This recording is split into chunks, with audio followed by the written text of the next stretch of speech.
Hi guys, Tom from Zick Motor Garage here today.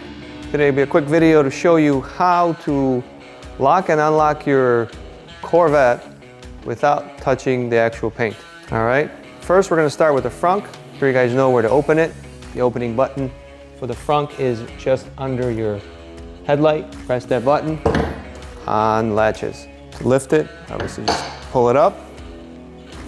Okay, now to lock it, grab the hook and you just kind of push it down a little bit.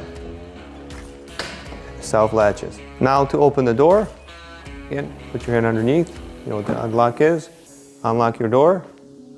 Now to lock it without touching the door, again, go with the hook, put your finger in there, swing it lightly, and it locks. Don't have to touch the paint. Okay, and finally your trunk.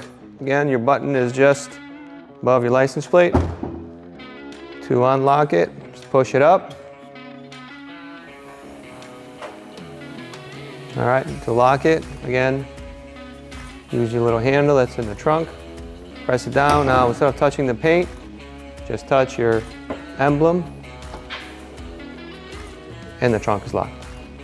If you like this video, don't forget to like, share, and subscribe. Your support really helps our channel grow and lets us bring you more great content like this in the future. Thanks again for watching and have a great day.